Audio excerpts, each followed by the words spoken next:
Hi, I'm Dr. Gaby Cora, and welcome to my show, Dr. Gaby's Take, Make Life Interesting.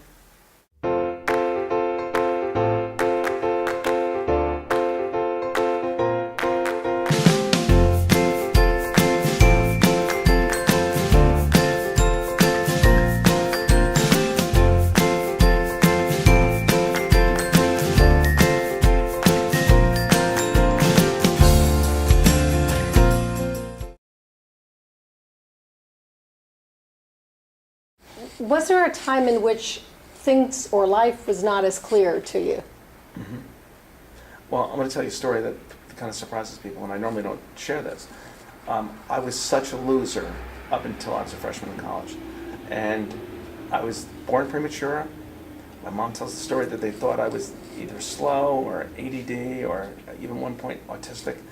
And I remember being a little boy in second grade, having the teacher tell my mom, he's slow, maybe we should put him back. We're not sure that he's going to do well in this environment. And there was a point when my sister was going to be moved, skip a grade, and I was going to be put back. My mom said, no, we're not going to do that. So as I went through elementary school and junior high school, and just in high school, I was always a bad student, and I was always late and behind, whatever. When I got to college, all of a sudden I found a way to shift my game. Now that happened to be an organization, my fraternity, and doing things that were cause-related. And all of a sudden, I was into something, and everything popped open, and I found a way to grow. So what was the turning point? I think it was caring about something. Well, part of it was also progressing and and catching up. I was smaller. I was, born months late, so I was always behind. I was born in November, so I was always late in getting there. When I got to college, all of a sudden it was equal playing field, and then there was a vehicle. And at Villanova University, it was the university and also my fraternity. And we were creating a fraternity that we wanted to be the best it could be.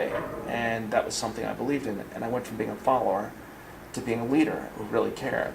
And my game completely shifted. And then what it enabled me to do was to understand that you have to follow your dreams and you need to plan for them, and many things that I use now. And that was a complete shift in everything I did. And then I went from there, I worked at the Gillette company and new products and developing ideas, and I went to the Coca-Cola company and on. So I look back on it, and I always knew that eventually I would get there, and my desire to do things and have an impact was so strong. So Patrick, what's fascinating too is to see that you felt so behind as you were, in school, high school and everything, and yet you really are a thought leader who has an eye in the future these days. Well, it's an interesting thing. I had a business partner when he and I created Fusion 5. We worked together for 20 years. He was dyslexic when he was younger.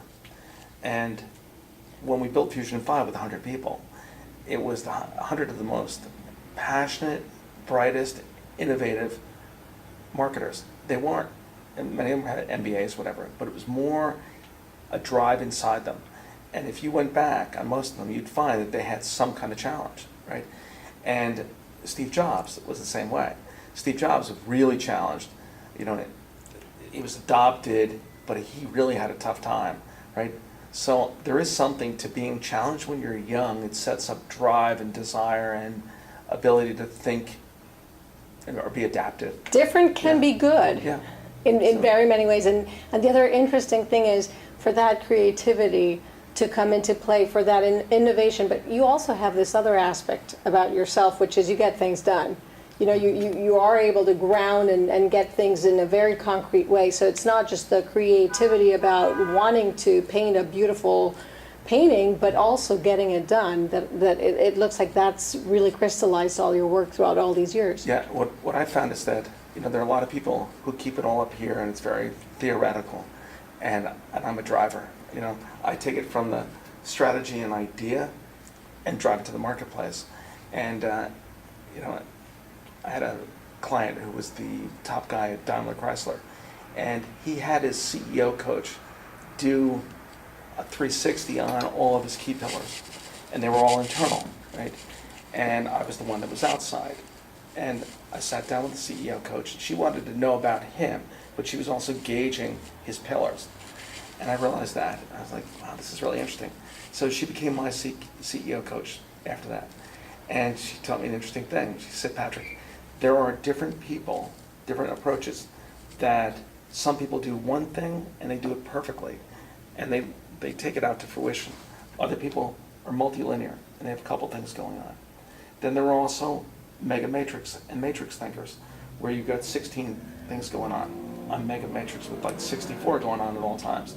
But she said a very important piece is the ability to action, to go from either mega matrix, matrix, whatever, and to rapidly drive into a multilinear path and get it out the door. She said the other thing that's interesting is processing speed and energy. Everybody has their own ability to process at a certain speed, and everybody has their own body energy, your own tempo, right? So the ability to take ideas and thinking and move them to action is something that comes right out of you, right? It's something you need to work on and be aware of.